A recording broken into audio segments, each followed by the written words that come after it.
Bonjour à tous et bienvenue dans cette nouvelle vidéo qui concerne aujourd'hui les vœux de nouvel an du Parti socialiste.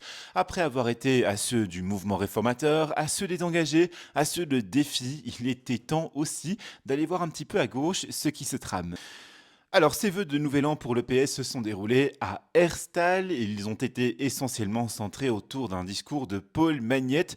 Paul Magnette qui a donné les priorités du parti. Vous allez voir qu'il n'a pas fait dans la dentelle. Le Parti socialiste se porte extrêmement bien. En ce moment, il est très en forme dans les sondages. Il redeviendrait premier en Wallonie si on revotait aujourd'hui, deuxième à Bruxelles. Et ce qui lui réussit, c'est une opposition très forte au gouvernement Arizona.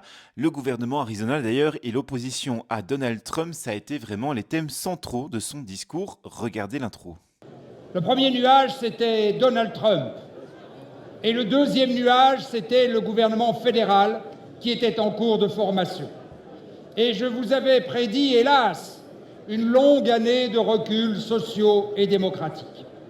Et j'aurais aimé m'être trompé, mais je ne me suis hélas pas trompé, on l'a vu partout, des reculs sociaux et démocratiques comme jamais on n'en avait connu. Vous le voyez, le ton est donné, c'est assez clair pour Paul Magnette, deux nuages à l'horizon, le premier Donald Trump et le deuxième, évidemment, le gouvernement Arizona. Alors j'ai filmé, vous le voyez, en assez bonne qualité son discours, on va revenir sur les moments essentiels et l'interrompre évidemment par des moments de décrit. Et puis il y aura également l'interview qui sera un petit peu distillée dans la vidéo, vous le verrez. Les dirigeants de droite, tout d'un coup, trouvaient que finalement Trump n'est pas si bien que ça. Mais ils oublient ce qu'ils avaient dit il y a un an. Ils oublient qu'il y a un an, ils nous expliquaient que les États-Unis étaient notre allié, que c'était un grand partenaire commercial, qu'il fallait travailler avec eux, qu'il fallait s'entendre, etc. Mais en attendant, on a vu le résultat.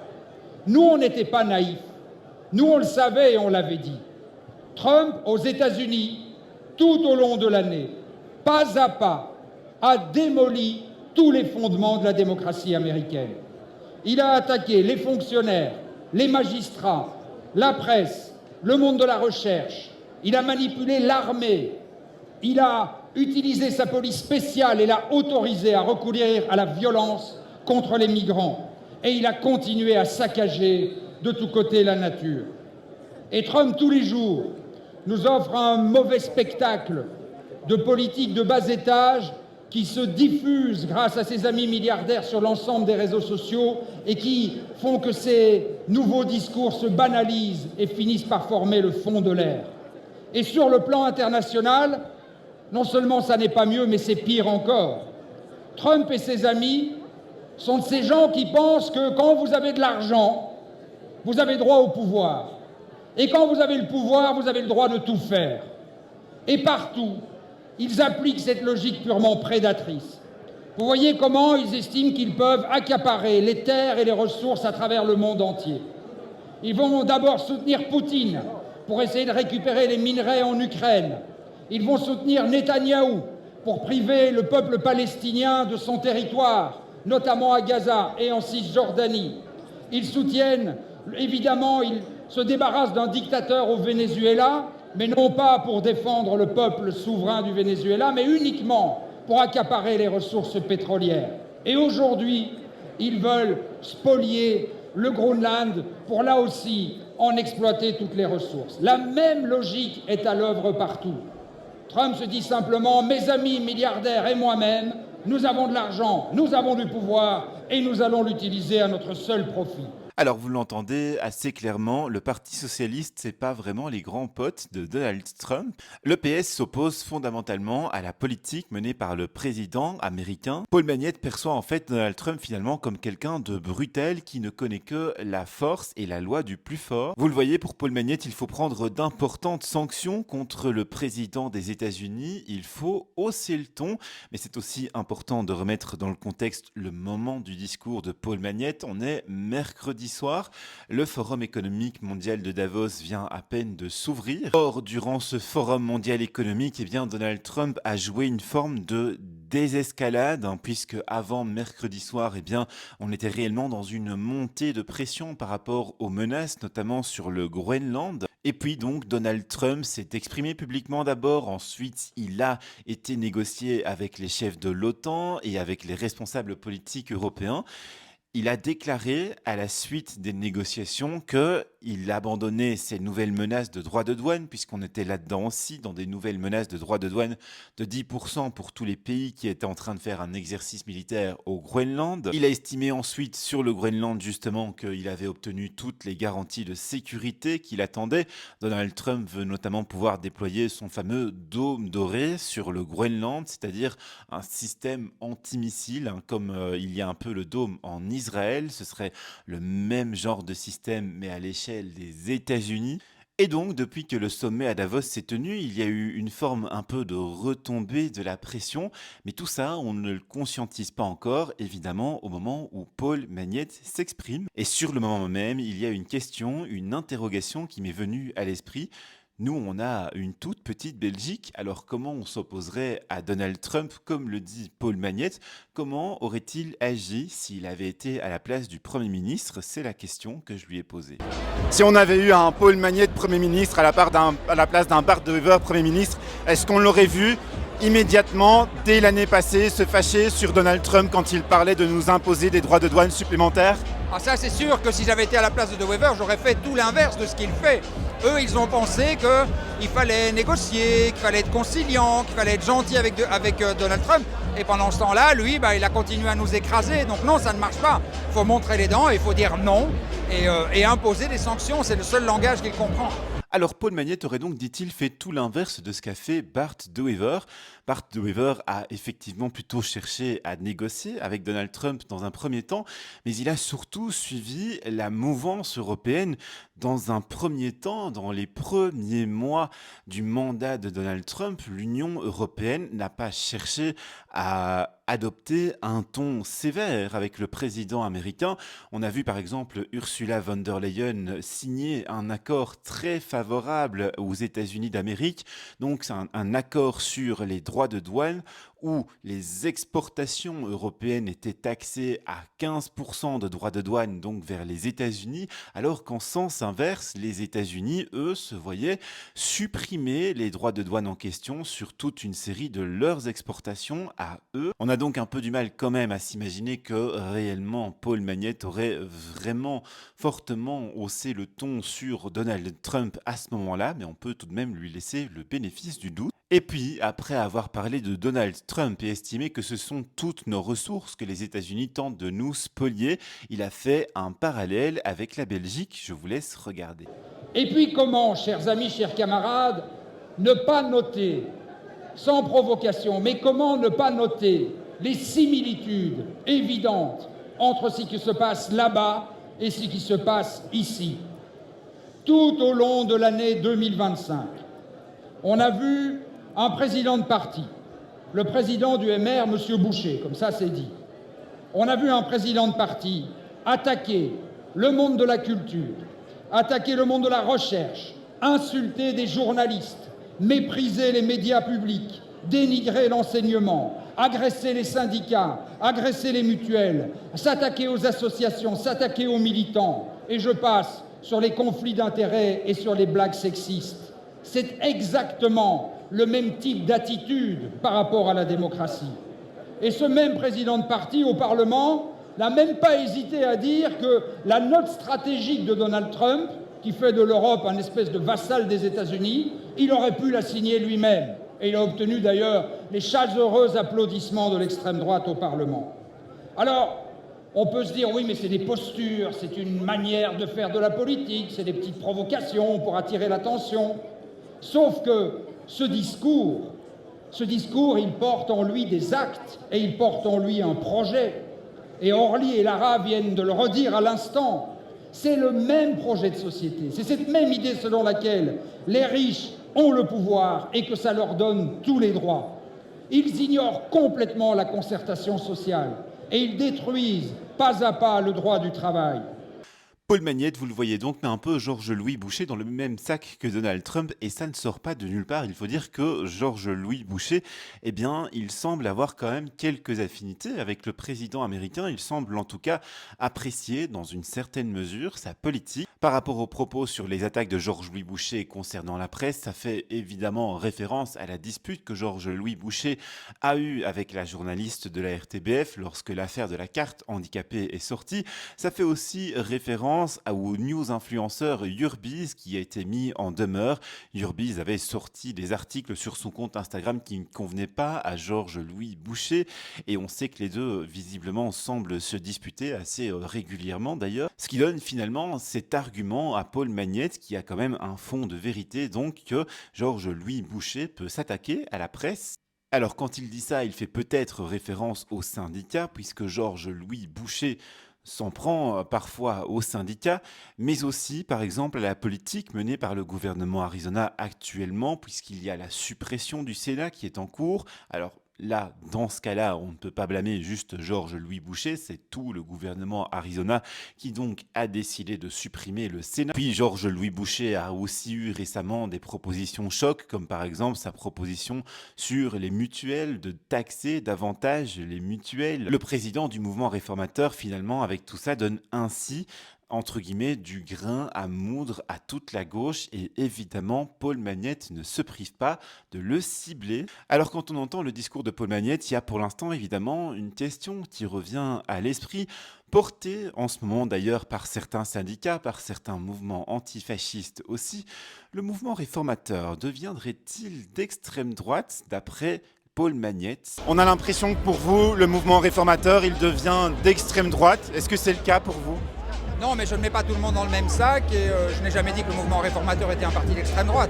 Simplement, je pense qu'on doit être extrêmement vigilant quand on voit qu'ils accueillent dans leur rang des militants d'extrême droite et que sur toute une série de sujets, ils ont des positions qui sont les mêmes que celles de l'extrême droite. Très exactement, dites-moi un peu quelle est la différence entre les positions du MR et celles de M. Bardella ou de Mme Meloni. Vous verrez, c'est très difficile de trouver les différences. Et donc ça, nous devons continuer à le dénoncer parce que ça abîme la politique et ça fragilise la démocratie. Alors vous le voyez, la réponse de Paul Magnette est finalement assez nuancée et assez juste. Il a tout à fait raison lorsqu'il dit qu'il faut s'inquiéter de l'extrême droite qui infiltre le MR. C'est ce que moi-même, en fait, j'explique depuis des mois sur tous mes comptes, tous mes réseaux. Effectivement, il y a des personnalités d'extrême droite qui sont rentrées au sein du mouvement réformateur, mais ça ne veut pas dire que tout le mouvement réformateur est devenu d'extrême droite. Puis Georges-Louis Boucher, effectivement, joue un peu sur le fil, hein. Il a quelques discours qui sont quand même réellement populistes. Et effectivement, on peut bien sûr trouver des similitudes parfois dans les propos de Georges-Louis Boucher avec des propos qu'on peut retrouver chez certaines personnalités d'extrême droite. Mais de nouveau, là encore, ce n'est pas parce qu'un président de parti joue sur ce fil droite-extrême droite, ni parce qu'il y a quelques personnalités d'extrême droite qui sont rentrées au sein du mouvement réformateur, et bien que tout le mouvement réformateur est soudainement passé à l'extrême droite. Il n'y a pas encore, pour l'instant, les éléments qu'il faut pour dire que le MR est réellement d'extrême droite. Le MR est toujours un parti démocratique. Cela dit, maintenant, vous allez voir que Paul Magnette n'a pas centré son attention uniquement sur le mouvement réformateur. Une tentative de certains d'apporter une petite musique dissonante. Ceux qui nous disent « oui, tout ça on le fait, mais enfin, vous comprenez, c'est un mal nécessaire ». Les engagés, vous les avez reconnus. Les engagés qui nous expliquent que c'est pas de leur faute, ils auraient préféré ne pas. Ils auraient bien voulu, mais ils n'ont pas pu. Ils n'ont pas vraiment eu le choix, etc., etc. En somme, quand on les écoute, c'est un peu, pour citer un cycliste célèbre, toutes ces horreurs, elles se font, mais elles se font à l'insu de leur plein gré. Mais c'est un peu facile, parce qu'ils doivent savoir. Nous l'avons découvert. Dès qu'on a vu les accords de gouvernement, on les a décortiqués. Et on a montré, et on leur a dit au Parlement, les mesures que vous prenez contre l'enseignement sont les plus dures qu'on ait jamais prises, contre les enseignants, contre les garderies, contre le personnel des écoles, contre les cantines scolaires aujourd'hui. Et alors là, ils disent « oui, mais bon, on essaye, on va voir ce qu'on peut faire, etc. etc. » les mesures que vous avez prises contre les malades et les invalides. Vous savez que les malades et les invalides, avec les mesures de ces gouvernements, vont perdre 1 000 €. Et quand on dit ça aux engagés, ils ont l'air de le découvrir. Et quand on leur dit, vous voyez, c'est le débat ces derniers jours, et vous savez que les sanctions d'une brutalité inouïe que vous prenez contre les demandeurs d'emploi, elles touchent aussi des gens qui travaillent. Elles touchent les personnes qui gardent vos enfants à l'école le temps de midi. Elles touchent des personnes qui ont été obligées d'arrêter de travailler pour s'occuper d'un parent qui est lourdement handicapé. Et là, les engagés nous disent « Bah oui, mais qu'est-ce que vous voulez? On essaye, on n'en peut rien, etc. etc. » Non, non, aucune de ces mesures n'aurait pu passer sans les engagés. Et donc, ils doivent assumer leurs responsabilités. Ou bien, ils en sont responsables et ils les assument. Vous le voyez, les engagés en ont aussi pris pour leur grade et c'est assez rare pour le souligner. Finalement, les engagés jusqu'à maintenant étaient plutôt un parti épargné par les critiques. C'était plutôt le mouvement réformateur qui récoltait toutes les foudres. Les engagés, c'est un parti beaucoup plus mesuré que le MR, mais qui quand même donc participe forcément au gouvernement et donc décide des lois du gouvernement Arizona. Alors le message de Paul Magnette est assez clair. Si les mesures ne vous conviennent pas, eh bien vous devez quitter le gouvernement et si elles vous conviennent, eh bien vous devez les assumer. Si Paul Magnette tient ce langage-là, c'est parce qu'effectivement, on voit quand même parfois les engagés s'inscrire dans une dynamique qui est l'opposé finalement de celle du gouvernement Arizona. On peut penser par exemple au moment où il y a eu tout le débat sur la reconnaissance de l'État palestinien.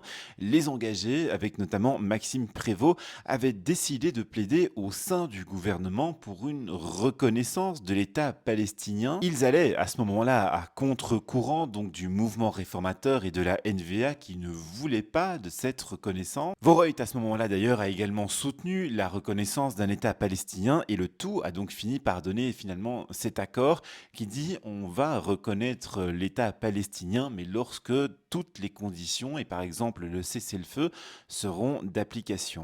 Et ça, c'est juste un exemple sur un dossier, mais effectivement, on voit régulièrement que les engagés commencent à avoir envie de temps en temps de prendre des positions inverses à celles qui sont prises.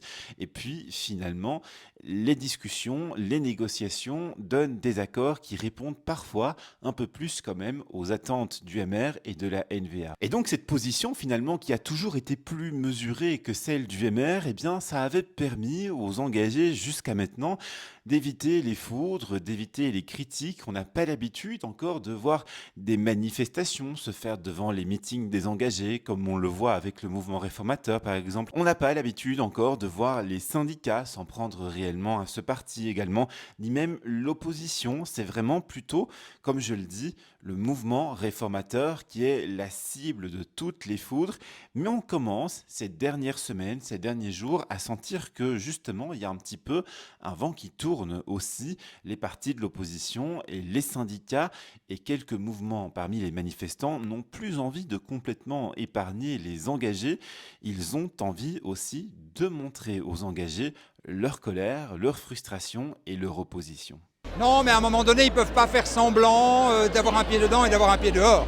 Ils sont dans le gouvernement. Toutes les mesures qui sont prises et qui attaquent les gens, qui attaquent les personnes en situation de handicap, les invalides, les demandeurs d'emploi, les malades, les aidants proches aujourd'hui, les engagés en sont responsables. Et donc ils doivent assumer leurs responsabilités et arrêter de faire semblant qu'ils ne voulaient pas, qu'ils n'aimaient pas, etc. Voilà, il faut être clair. Alors une fois que tout ça c'est dit, eh bien il y a quand même encore un point important parce que c'est bien beau de critiquer les autres, mais pour un parti qui est peut-être amené à gouverner en 2029, eh bien c'est aussi important de savoir ce qu'il ferait à la place de ce gouvernement. Quelles sont les contre-propositions de Paul Magnette et du Parti socialiste?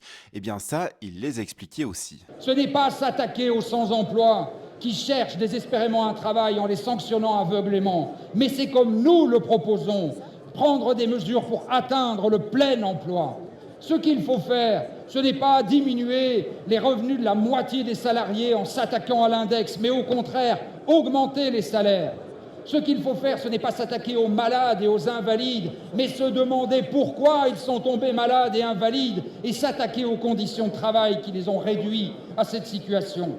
Ce qu'il faut faire, ce n'est pas signer des accords de libre-échange qui sacrifient nos agriculteurs ou se mettre à plat ventre devant Trump et lui acheter des armes à foison, mais c'est au contraire affirmer, mon cher Elio, notre souveraineté européenne, notre souveraineté alimentaire, notre souveraineté militaire, notre souveraineté industrielle et notre souveraineté technologique.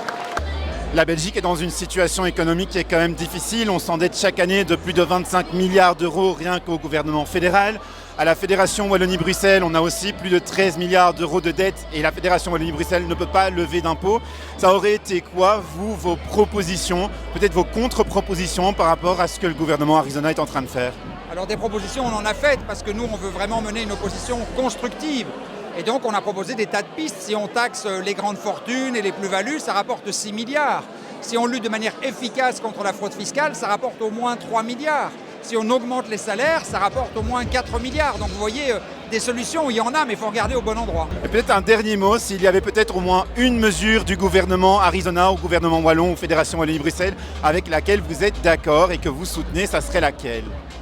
Oh, il n'y a vraiment pas grand-chose de bon, mais disons que par exemple, en matière de santé, de maladie, de dire qu'il faut responsabiliser davantage les entreprises. C'est pas seulement les gens qui sont malades, c'est aussi parfois l'organisation du travail qui les rend malades. Et donc il y a aussi une responsabilité des entreprises. Ça, c'est un petit élément positif. Alors maintenant que vous avez entendu tout ça, je vous laisse juge pour savoir si les propositions de Paul Magnette sont convaincantes ou pas pour vous. Ça, ce n'est pas mon rôle de vous dire si vous devez quelque part voter pour le Parti socialiste ou voter pour un autre parti. C'est justement la réflexion que je veux vous amener à avoir par vous-même, qu'avec les informations qui sont là, eh bien, vous puissiez développer votre propre raisonnement. Mais avant de vous quitter, il y a quand même encore un dernier élément important que je voulais porter à votre connaissance. Quand on va dans un meeting politique, il y a ce qu'on voit et puis il y a ce qu'on ne voit pas. Et ça, c'est important aussi. Or, ce que je n'ai pas vu mercredi soir, eh bien, c'est par exemple Ahmed Laouej pointer le bout de son nez. Et ça, je pense, c'est l'intuition que j'ai en tout cas, que ça veut dire quelque chose. Ahmed Laouej, c'est lui qui dirige le PS bruxellois, c'est lui qui a joué aussi un rôle dans tout le processus qui amène finalement à un blocage de la création de ce gouvernement bruxellois, un gouvernement qu'on attend depuis plus de 19 mois. Et ce n'est pas la première fois que je remarque l'absence d'Ahmed Laouej à un meeting du Parti socialiste. Et ça pourrait vouloir dire que, eh bien, il y a peut-être une forme de froid justement entre Paul Magnette et Ahmed Laouej. On peut commencer vraiment à se demander quelle est l'entente entre ces deux poids lourds du Parti socialiste. Il y a comme un sentiment là qu'il y aurait un peu finalement de l'eau dans le gaz entre les deux. Voilà donc pour cette vidéo concernant les vœux de Nouvel An du Parti Socialiste. J'espère que mon contenu vous a intéressé et si c'est le cas, n'hésitez pas à vous abonner et puis à activer forcément la cloche de YouTube. Quant à moi, je vous dis à dimanche pour les prochaines belles actus. Ciao!